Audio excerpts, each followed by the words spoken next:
The Black Garden by Dark Law.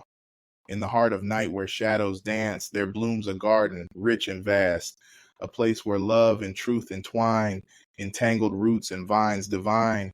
Beneath the moon's soft silver light lies hidden paths to endless night. Here whispers echo, raw and deep, of love once lost and secrets keep. In every petal, stories bloom of passion's fire and tender doom. The thorns may pierce, the darkness calls, yet in this garden no one falls. For in the shadows truth is found, in whispers soft, yet so profound. The black garden, where hearts are bared, a place where souls are deeply shared. In the deep dark soil of night lies seeds of hope, of wrongs made right. Here in this garden, lovers learn that from the ashes they can burn. With every step the light may fade, yet in this place foundations laid. The black garden where love takes root in soil rich with life's pursuit. Through storms and winds, the petals cling, and in the darkness, hearts will sing. For here in shadows, truth does start, the black garden where we find our heart. Good afternoon, good afternoon. Welcome to the Creative Dominion podcast with our host, Dark Law, and welcome to the season 1 finale of The Black Garden. And so we have a very, very honored and special guest to cap off season 1 of The Black Garden, releasing September 20th, 2024. And so for the final inclusion of the Black Garden Dating, Relationship, and Healing Journey series, along with marriage, is none other than the Verbal T, Globe MC. And so, hello, Globe. How are you? I am wonderful. How are you? I'm doing well, and I'm so happy to have you here on the Creative Dominion. Finally, this is my podcasting sister, the Verbal T. And so, can you tell the audience and the viewers of the Creative Dominion and the Black Garden Exalted who you are? Of course, I want to just first start off by saying I am so honored to not only be on this amazing platform, but to be on the season finale. It is such a high honor. I love what this series is. I'm so excited. Okay, so out in the gush fest, I am Globe, and I'm the host of the Verbal Tea podcast. The Verbal Tea podcast is a journaling podcast. So myself, my guests, and Tealites, our audience, we all journal together based on prompts that I release in my monthly blog. We explore all kinds of things from relationships to parenthood, to our relationship with money, all kinds of things. That's what we do to try to create a safe space within ourselves first. Awesome. And so again, it's going to be a pleasure, and it's been a wonderful having, again, the Verbal T on not only the Creative Dominion, but also in the finale to finish off season 1 of Black Garden. And so what an honor it is to have you on. And again, as I start with every episode, again, this is the final time I get to say this for the first season of Black Garden. And so as I always encourage the audience and viewers alike, because we are now on YouTube, so congratulations to that. And everything that's said here today may not resonate with you, but again, I just want, especially for the finale of Black Garden, again, it's been a wild, long ride inside the Black Garden, but I just want all the listeners and viewers to take one thing from this episode and this conversation with the Verbal T and apply it daily to your life to, again, become the best version of yourself and decree the dominion of your own mind. And so, like I've been saying for the past several episodes, for the final time, make sure you have your Neosporin, make sure you have any peroxide or ice packs you may need, and also make sure you have a nice Band-Aid. And make sure it's the cartoon one so you can cover up any blemishes or any pricks or nicks or cuts that may embrace you within the thorns inside the Black Garden. And for one final time for the first season, welcome inside Black Garden. And so with that being said, we're going to dive deep into the host of the Verbal Tea's childhood real quick to go into their journey of dating and happy marriage. And so, will you take us first? Let's start with how you grew up and how dating was influenced in your early part of your life. All right. Well, I grew up in a very Christian household. My parents married because they were being teenagers and got caught up and got pregnant with me. And so they did what they thought was right and got married. They got married very young. And so it wasn't the happiest marriage. They divorced when I was very young. When my father and her, they both remarried other people. My father now has his love of his life, third wife. So I saw a lot of divorces growing up. I saw a lot of conflict, for conflict resolution, and kind of got to see my parents grow up and learn how to relate effectively. So I really didn't imagine being married because of that. Just growing up seeing, my dad go from one wife to the next and my mother struggling. She never talked to me about being a good wife or anything like that. So I didn't see it in the cards for me, although I was obsessed with emoting healthily and just like relating to people well. I was obsessed with it, but I just thought it was an unattainable goal for myself. I love that you say that because, again, for those of you that don't know, you are happily married now. And so I just want to encourage the audience that you get to choose the journey of your own life. Again, you get to, like I always say, decree the dominion of your own mind. And so a lot of times what she's saying is she didn't allow herself to have that victim mindset or that victim mentality as she grew older because um, a lot of people, you can even equate it to money, right? Not everybody grows up, rich or financially stable. But we see countless stories of those individuals that grew up, less than or in poverty and, became very financially stable human beings. And so same thing here, just because it's not outlined for you growing up does not mean that it is not, in your cards and you can't create that for yourself. And so with that being said, you know, like I said, obviously you saw a lot of the negative side of the marriage and relationships growing up. And so going fast forward to, the start of your dating journey, how did, relationships work when you were, in your youth prior to meeting your husband and, what kind of mindset did you emulate from those experiences? Okay, so I honestly, this sounds awful, but because I had such little faith in people and the longevity of romantic relationships, anytime I got into a relationship, it was because it was like the natural step.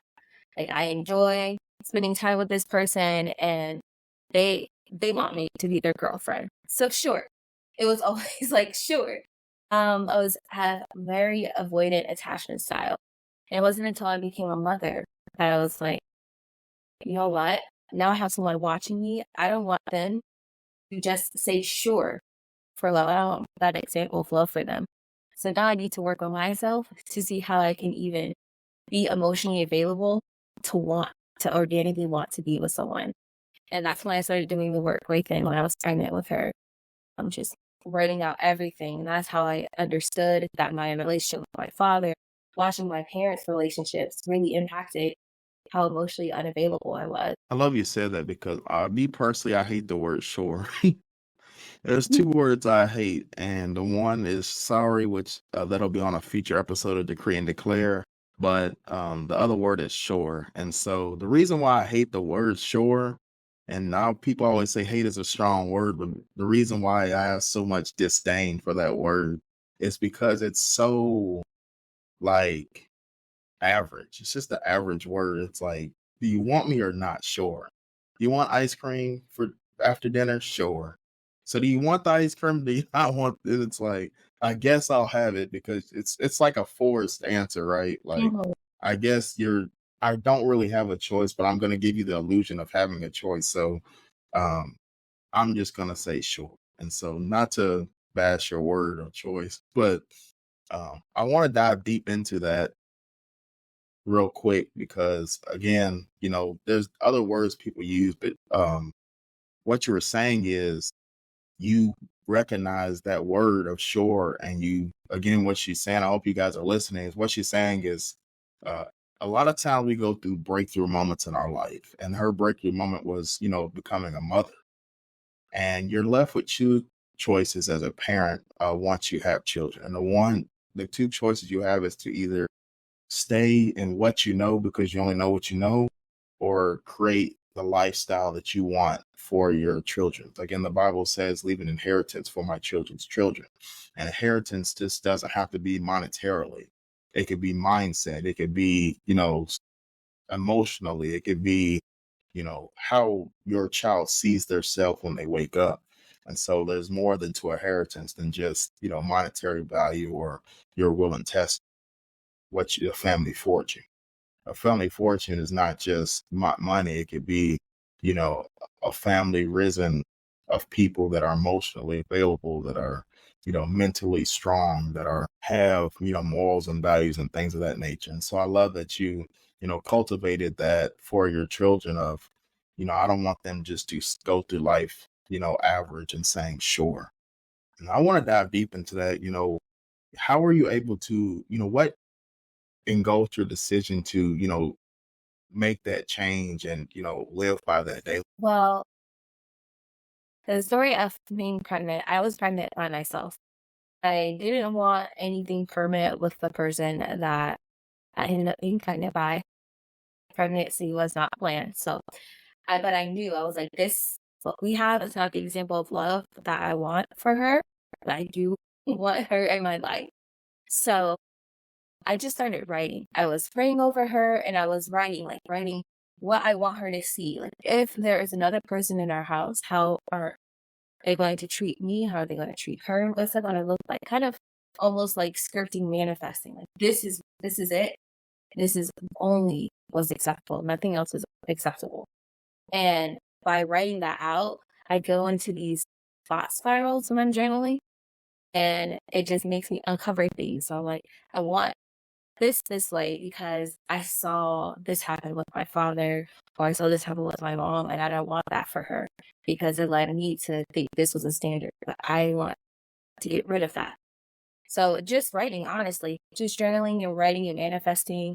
I want her to be smart. I want her to feel safe. And I wanted her to feel loved and see good love because I knew I didn't want her to fall for it.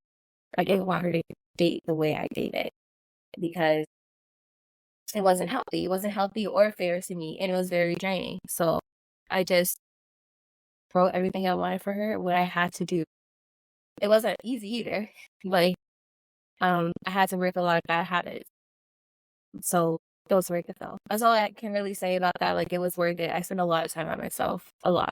I love you said that because um, a lot of times in society, we think that we need somebody, right?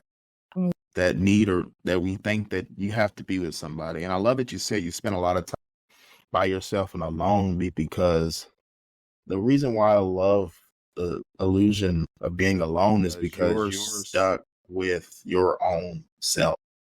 Again, when you look in the mirror by yourself, your kids can't save you, your parents can't save you. It's just you and you.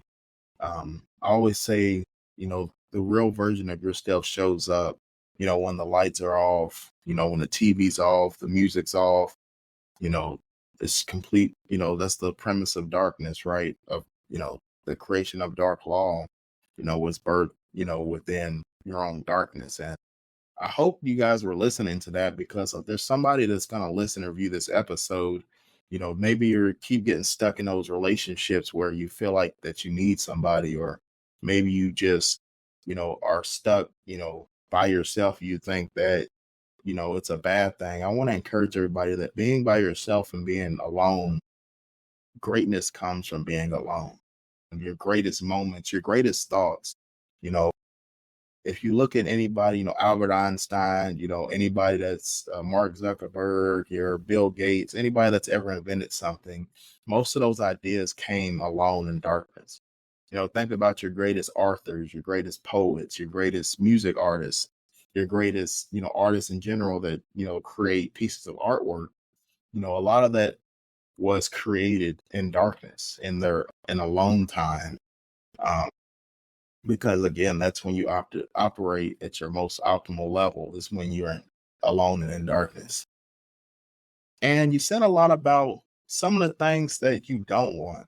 And I also want to encourage the viewers and listeners that sometimes you don't know what you want. Like I said, uh, Verbal T said a lot about, writing down and manifesting what she did want. And so if you're out there and say, I don't know, I have no idea what I want, start writing the stuff that you don't want. What do you not want to see? If you grew up in negativity, if you grew up in a toxic household, or maybe you were in a toxic relationship in your past, what are some of those characteristics? And so Maya Angelou has a great quote.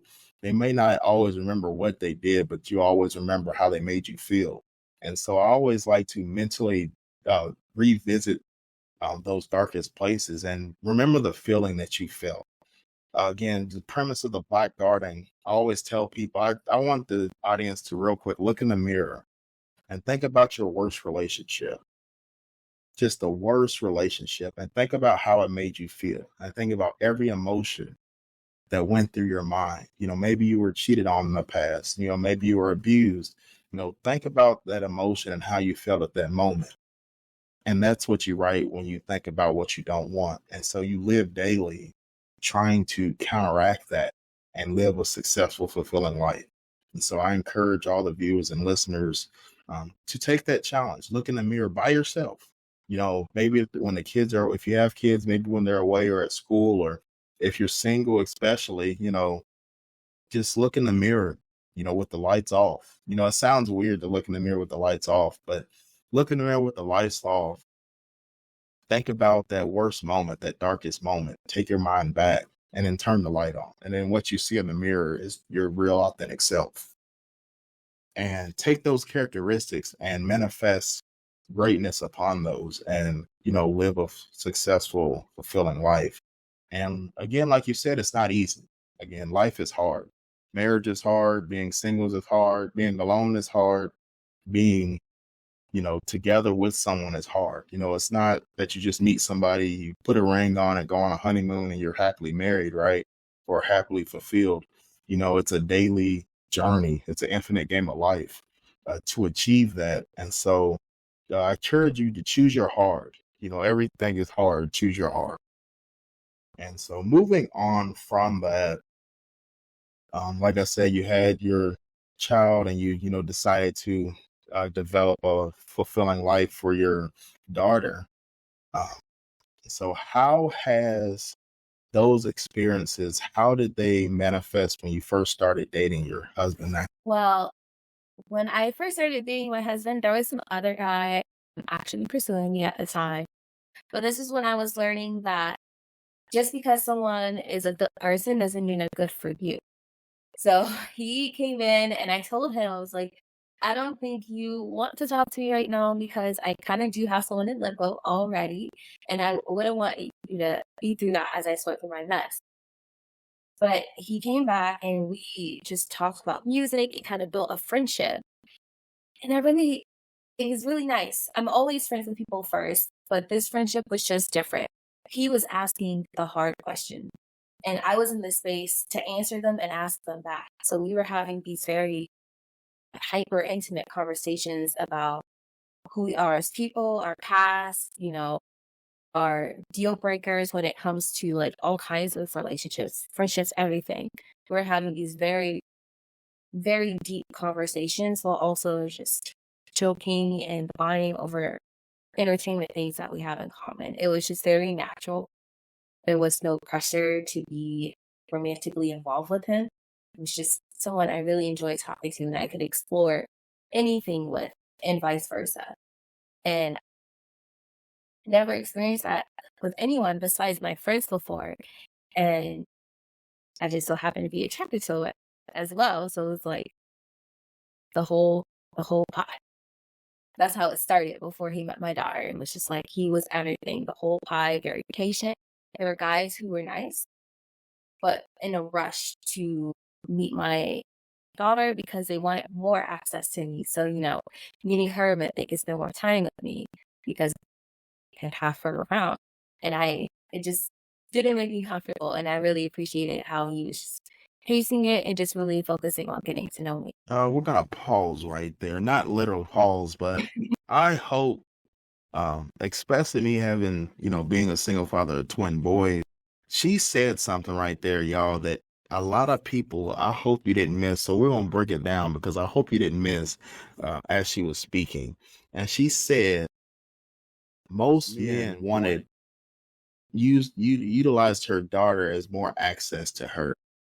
And so I want to speak on that real quick because that's a very deep statement, especially coming at the time from a single mother dating, especially, hearing that as a single father myself.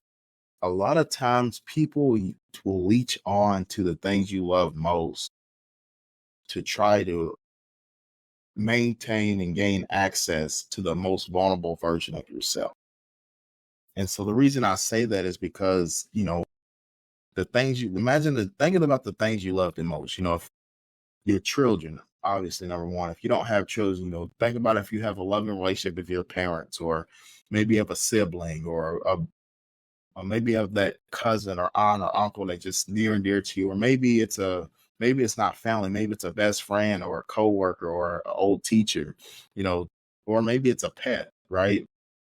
Think about the thing that you love the most, and think about, your emotions towards that person or thing, and how emotionally vulnerable you are when it comes, if you love your children, how, your face lights up when when somebody asks you about your children, right? Even pets, if you have a really nice dog that you love, and, hey, how's your dog doing? You look at your face, think about the emotions, when you light up the room when you're asked about, something or someone that you love. And so a lot of what she said there was key. A lot of people will look at that, and it's both good and bad. And so, especially in this um, point in conversation of it being bad, a lot of people don't really want you. They just want a part of you, or they want to expose a part of you for their own, a lot of people don't want to see you succeed. Um, and that's one thing that me personally, I had to get used to, especially in dating and relationships. I know, like I said, some people are going ahead and starting to put them band-aids on, as we're deep inside the Black Garden, we're at past the point of no return on this season finale. And so uh, a lot of people use kids as a weapon, to get, even within, being with the person that, you birthed kids by, but even on the outside, you know, and I want to talk to the men and women, but especially the ladies real quick, especially if you're a single mother of multiple children, you have to guard your children with your life. You have to guard not just the physicality of your children. You have to guard their mindsets, their emotional vulnerability, their mental mentality. You have to guard that in yourself with your life. And the reason I say that is because a lot of men will see that you have children, and they will again use that as a disadvantage to break your walls down. And so, especially if you're a woman that has high standards or has high values, maybe you don't, have romantic relations on the first couple dates, maybe like Globe said, um, she was friends with everybody first. Not every woman is like that. So especially if you're like that, or if you have, high standards, a high guard up, or you don't let everybody in, the means of breaking that guard down is again to attack, and attach themselves to, you know, what you love or who you love the most. And that's a really big deal. I want to get verbal I want to get your opinion on that as well. How do you feel, and how did you navigate, dating with a child? I think that's a very, big deal, especially in today's society where it's a lot of transactional relationships, and where it's like, oh, well, you got kids, well, I'll pay I'll buy the kid diapers, or, I'll, help, I'll go half on the kid on the daycare, just to try to get your, intimate relationship, or to get, you know, accent? That's a great question. And, some of the girlies aren't gonna like what I have to say, but for me, I didn't want them to do anything, have anything to do with my daughter. Like nothing. You cannot use her as leverage for the investment of our union. You couldn't. So no, guys didn't get to pay for daycare or anything like that. The only person who ever got to pay anything for my daughter was my now husband. And we were already serious by that time. But yeah, they would. They're like, oh, I'll pay for your time off. I'll pay for this. I'll pay for that. I'll pay for a babysitter. Or one guy offers to have his sister watch my daughter. And I was like, no, you can meet me on my lunch breaks. And that's it. Like, that was like my only time that I had. It was my hour lunch break. Like, you could either meet me then or not meet me at all. Because once I clocked out, I wanted to be present and with my daughter, me whether she's young and she's really smart. She's actually advanced. So it demanded a lot of time for me interacting with her because she's very, very social. So I didn't really have time. I didn't have time to just leave or go. And my mother was my only family in town. She wasn't going to babysit. I wasn't going to ask her. So having those hard boundaries definitely filtered a lot of people out that didn't have true intentions. I'm glad you said that because, um, and that leads me to something else as well. And the question I have for you real quick is, what made your then now husband different from the rest of the guys when it came to allowing him that? Well, first, he never pressured it. He never pressured it. I would talk about her, and he would gush over her like I do. Like, wow, she sounds so smart. She sounds so awesome. You're doing a great job. Well, he was like, I can't wait to meet her, because guys will always slip that in. And he would be during my lunch breaks. For months, he would drive. He lived an hour away from me. He would drive an hour just to get to me, to see me for an hour, and drive back. And he did started doing that, 5 days a week, just to spend time with me. I think what was different about him is one thing I ask everyone is what they learned about themselves from their past relationship, not how did your ex hurt you or what were your exes like. I want to know what you've learned about yourself from your past relationships. What truth did you have to work through by yourself? And he actually had an answer. It's his personal answer. So we'll give it here. But he had answers and we got to explore that and I got to share mine. So it wasn't just, oh, this is how people have hurt me in the past. I feel like when people feel they've healed, they feel like they need to go ahead and give a resume of all the pain they've been through and what they're not going to accept. I still don't think that's productive. That's like giving a blueprint to someone if they're manipulative. So instead, say what you've learned about yourself and like this is what I've learned about myself and this is how I've worked through it. So it's like you can't really manipulate a person with that level of self-awareness. And someone who is that self-aware, if they're going to try to harm you. If that makes sense. Does that make sense? That makes perfect sense. You said something. I hope you guys are taking down these different nuggets. I hope the Tealites are watching and listening as well. If you're not a Tealite already, make sure you follow the Verbal Tea podcast and become a Tealite. And so she said a question. I've never heard that. That's why I love Verbal Tea, as my podcasting sister because that was just a nugget. Again, she said, ask the opposite person as you're getting to know them and as you start dating, ask them what they learned about themselves from their past relationship. Again, what they learned about themselves from the past relationship, not what they learned in general. Because a lot of people can just say, well, my ex was a, piece of trash, or they cheated on me, or they hurt me, or they was going through my phone. Guys love to say, oh, she crazy. She go to the phone. Girl says, he didn't do nothing. He ain't give me no money. He wasn't about nothing. All men, the dogs, all men cheat, yada, yada, whoop the whoop. But what she said is what you learned about yourself in that journey with your ex. And so I just hope that hit home as you guys were listening and viewing to this, wonderful, powerful season finale it's been thus far. Hope you guys heard that. Again, what have you learned? And have an answer. What she said, what the key determining factor. A lot of times in relationships, we go through breakthrough moments. And those breakthrough moments are questions or moments in a relationship that either make or break the relationship. And so what she said is he not only did she ask that question again during her lunch break, y'all, during her lunch break. That lunch break is valuable, especially so he drove an hour, 5 days a week. And so the first question I want to ask, how far are you willing to go for what you believe in? How far are you willing to go for what you believe in? Do you really believe in cultivating a relationship with the person that you're now talking to? And that's a question you have to ask yourself when you look in the mirror. And so what she's saying is he also had an answer when she asked that question. He didn't just make one up. He didn't just up. He actually had a valuable answer. And that leads me to my next question for the audience, real quick. Look in the mirror and ask yourself, is your significant other or the person you're trying to date or actively dating, do they add value to your life? Are your conversations valuable or meaningful? And I want you to sit down with that person, sit down with your partner and ask yourself that question. Ask each other that question.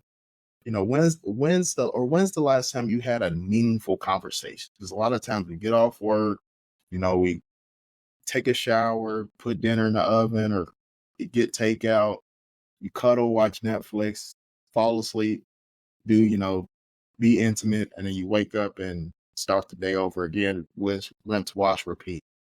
When's the last time you had a meaningful, heartfelt conversation with your significant other? And if you can't answer that honestly and it's been a while, then that's, one of the things that needs to change. And that's one of the things you need to look at as you move forward. But again, what she said is he had an answer for what did you learn most about yourself? And so that really hit home for me because that's a question, one I've never asked or been asked, but that's definitely, some fruit for thought for the listeners and viewers here today. And another thing she said is, why give somebody a blueprint for your whole past? Why give somebody a blueprint for your whole past? When you go through every little thing you've been through, and especially on social media, stop telling the public everything you went. Matter of fact, just stop posting your ex. Stop talking about your ex. Your ex is a reason. Like Drake said, put an X to it and cancel it out. You don't have to talk about your ex to the person you're trying to move into the future with. It's like buying a house and you saying, well, when I was 18, I had an apartment that had roaches in it and it had black mold, but I really want to buy this house. Or it's like going to the car dealership and said, when I first had my car, I never went to the car wash and I never got an oil change. And the car, it had bad brakes, but I really want this brand new 2025. How ridiculous would you look to that realtor or that, car salesman? Or let's just say you go to a restaurant, you order filet mignon at Ruth Chris, and you say, last week I had McDonald's and it was cold, but I'll have a steak with a glass of wine, please. How ridiculous do you sound? And so that's what you sound like when you're talking to a new potential partner about your ex. And so I want you guys to all think about that and how ridiculous those three examples I just gave are. And really, the next time you catch yourself about to talk about your ex or mentioning your ex, really think about that. Do I really want to engage in this is this conversation value added to my current relationship or the pursuit of my future relationship? And if that's not, then that's your key to kind of shift conversation and, shift momentum.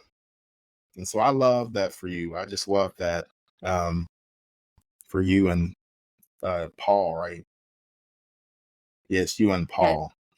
And so again, how far are you willing to go for what you believe in? And so what are some definite red flags that you've seen in your past that you would like to share with the audience? Ooh, there are a few. One, if all of the answers were that person, that's it, that's all. It either means that that person has no self-awareness and a victim mindset, or that they may have been the bad person. It's hard to truly assess your relationships and be like, everyone that I gave myself to in the past was beneath me. Like that, to sum it up that way, just does not reflect growth to me, is a red flag, first and foremost. Second, people with no boundaries. If I hear, my heart is just too big. I just have a big heart. That means that you don't have boundaries. And I knew if a person didn't have boundaries, I was going to intimidate them because I do. I do have boundaries. And I think boundaries are important, especially if you are interested in marriage. A marriage cannot survive without boundaries because you're going to learn what does and doesn't work for you. And if you don't have those boundaries, that is when resentment grows because you're going to let that person walk over you. So you have to know how to assert yourself. Those are my two big red flags. I'm just give those two. You said about the boundaries because a once great aunt of mine, still great to this day, of the blemished beauty, always said that no is a complete sentence. Oh, I love you say that because a lot of people equate a big heart to being all accepting, and has a big heart, has a really big heart. You that are in that space, he died for our sins, but read the Bible, he has a lot of boundaries. A lot. They're called sins. And there are a lot of sins in the world, and there are a lot of boundaries. So if you are, regardless of what you believe in, if you are in that space, especially, and you are to be like Jesus and like Christ, that means you are to be a man or woman of boundaries. And so don't go through life without boundaries. No is a complete sentence. And stop going through life, caring what other people think, when you do have boundaries, because if they get mad because you have boundaries, then they weren't the person meant for your life in the first place. And so on the caveat to that, what are some great characteristics that you feel, helps a relationship thrive and succeed? Having the hard conversations. There are so many people, most people like to shy away from them or navigate them as if partners or therapists. Just have the hard conversations. If something is bothering you, talk about it. If something is important to you, talk about it. Because I feel a lot of people show their best selves first, right? And they aren't their best selves. You're not your perfect image of yourself. You are just you. And it's important that you speak on what's important to you instead of just letting it slide. That is a great green flag to me, is having the hard conversations. Paul's a Scorpio, so he's a very passionate man. And if something wasn't working for him or something was important to him, I never had to wonder. I still don't. We have that conversation, even if he knows it might be challenging for me. And it has empowered me to be that, to have that same thing with myself and my career and friendships and all other things. And my life has just leveled up because of that. So I'd say that's a green flag, is having the hard conversations. Another is being vocal about your limitations. None of us are perfect. We all have ways we don't handle things well, or flaws. And it's very important to be open about those and just say, yes, you're right. I didn't word that well, or I didn't do that. Just active, in action, accountability, I guess. That's a buzzword, but that's what it looks like. It's not just saying, oh, this is me and I deserve to suffer. It's saying, you know what? I didn't do this right. You're right. Let me work on that. Awesome. Those are two great green flags. And again, it goes right back to your boundaries, limitations, you not want to do. You're allowed to, you're your own person. You're allowed to voice that to your partner, allowed to have limitations. You don't have to be, again, no is a complete sentence. You don't have to do everything. And it doesn't have to be intimately or within the relationship. It could be outside the relationship. It could be, hey, I really don't want to go over your friend's house with you, or I don't really want to hang out with family today. You don't have to do everything or I don't want to go see a movie this weekend. Let's do something else. You don't have to do everything just because your partner wants to. Again, that's called manipulation and narcissism. And that is the key that you're in an unhealthy relationship. And so, as you said, you went from, being a single mother to dating to now, happily married. Can you tell the exalted how long you've been married and how does it feel to be a wonderful wife? Well, I guess we're still technically newlyweds. We married on our 3rd-year anniversary, July 15th. So I've been married for a little over a year. It's awesome. I love it. Um, it I feel like the dynamics haven't changed that much, except now we look at each other and it's like, yes, we committed in front of our family and friends to be together forever. So it's so fun when we joke about certain things because it's like we're locked in, you know? Bad boys for life, I guess. But yeah, we've been married for a year and it's been amazing.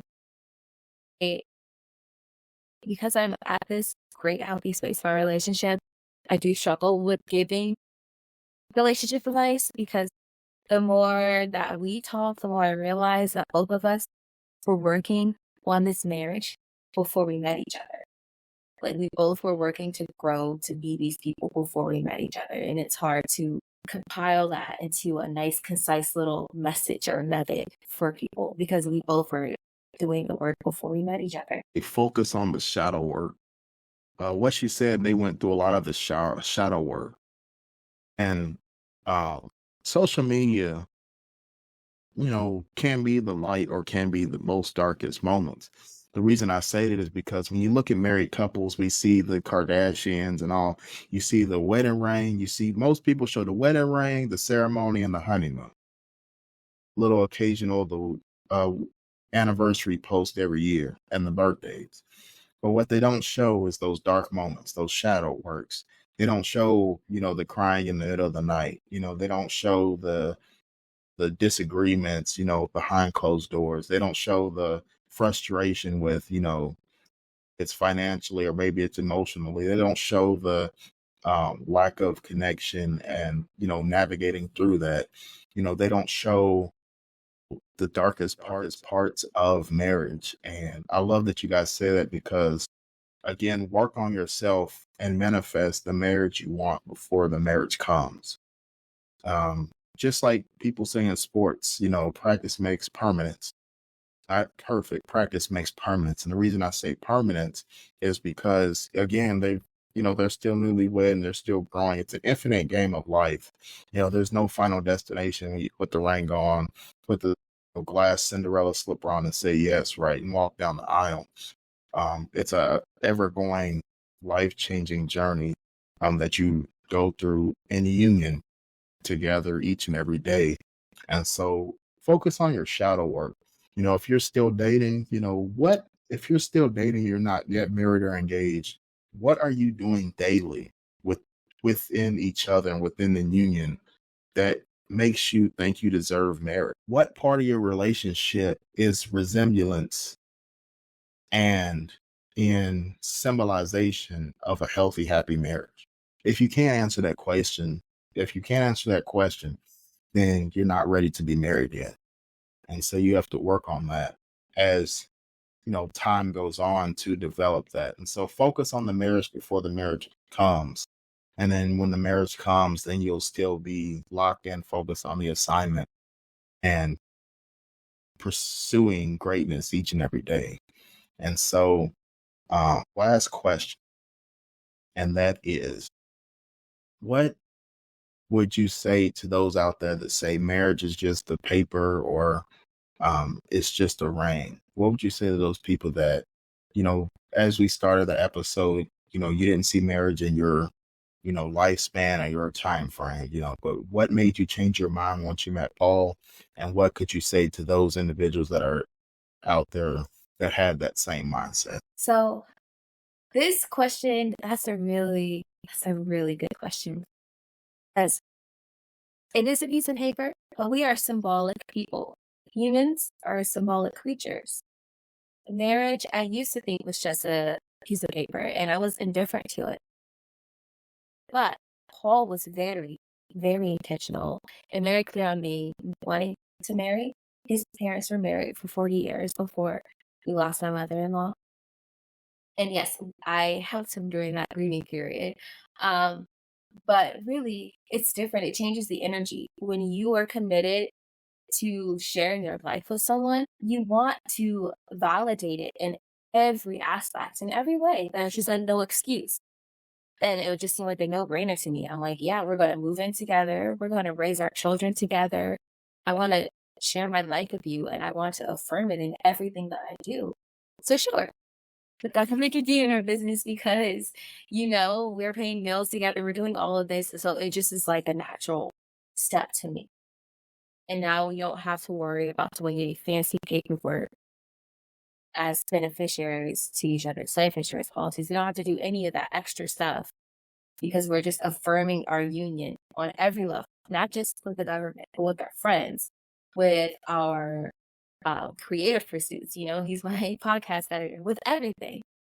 It just logically, it just didn't make sense to be opposed to it. And the wedding is a celebration of your life, It's not to posture for people, but like literally just celebrating your love. And that's why my wedding was my favorite wedding, as well as a lot of other people's, because it was just a celebration of love. We weren't proving anything to anyone. We were just affirming what we have promised each other in our hearts and verbally in every way. Every way. Man, amen, amen. What a wonderful, powerful, impactful season finale of season 1 of Black Garden. And so, again, be intentional. Like I said earlier, how far are you willing to go, what you believe in? How far are you willing to go for what you believe in? The arbiters built us out of simple pieces, so difficult to mend, so easy to break. But with perseverance, healing, and knowing your true self, you too can live a happy, healthful, abundant life and have the marriage of your dreams with the man or woman of your dreams. If you just manifest daily, write it down, envision your life for what you want. And again, as I always say, focus on your assignment. And you too, regardless of how your parents were raised, how you grew up, or what vision was laid for you, you too can have a successful marriage. And the key is it's going to be hard. It's going to be difficult. You're going to cry. You're going to get mad. You're going to get frustrated. You're going to get anxious. You're going to get disdainful. But the key is, how far are you willing to go? And how far are you willing to maintain the life that you deserve to live? And so with that being said, what are some last minute tips, motivations that you could give the exalted Tealites and listeners and viewers alike? And also, one more time, tell them how they can find Verbal Tea. Right. So a huge piece of advice and just a healthy practice is to tap into yourself. Spend alone time with your thoughts. Relationships are so popular to discuss online, but you do really need to be discussing them by yourself and with your significant other. Unplug everything. It's all smoke and mirrors anyway. Unplug and tune into your relationship with yourself and with other people. You have to have those conversations outside of comment sections. I can't emphasize that enough. And if you don't know where to start, this is a great segue into getting into the Verbal Tea podcast, becoming an official Tealite. You can tune into us on Spotify, Apple Podcasts, Amazon Music, as well as a few others. Anywhere you stream, you can listen to us. You can also check out our monthly blog. That will be in the show notes at our website. I have some very helpful prompts there. So if you tune into Verbal Tea, you'll be able to hear conversations as well as get questions and prompts to start your own. I highly encourage that. The key to a great relationship is not always it's just looking out, but really checking yourself within. Awesome. And so as the ice packs melt and the band-aids get stuck. Again, it's been a wonderful, wonderful journey inside Black Garden. And so it's been a wonderful conversation with the Verbal Tea on going from a young woman with a daughter that didn't see a successful marriage in her future to being able to journal, manifest the life she wanted to live, meet the man of her dreams, and continue to daily cultivate the marriage that she always knew deep down that she could see. This has been Dark Law, and this has been Verbal Tea for episode 22, the single season finale of The Black Garden. Again, we did it, y'all. September 20th, 2024. The whole first season will be live and published. Find us on Spotify and wherever you stream podcasts, as well as YouTube. Again, take one thing that was said today. And what I want real quick, and I want the audience and viewers, as they have reflected on this first season of Black Garden, as they put the cherry on top with the Tealites and Verbal Tea, looking yourself in the mirror. I hope you've healed. I hope you found the best version of yourself. If you're single, I hope you find true love and the significant other of your dreams. If you're dating, I hope you continue to cultivate that wonderful relationship into a successful marriage. If you're already married, maintain success and keep on keeping on. And if it's time to leave, I pray that you have nothing but success and high virtues in your next journey. It's been a wonderful ride, but all good things must momentarily come to an end. We'll see you in 2025 for season 2. This has been Dark Law and Verbal Tea, episode 22. Go ahead, follow the Verbal Tea podcast, become a Tealite. You won't regret it, and you will be satisfied. Until next time on the Black Guiding, thank you.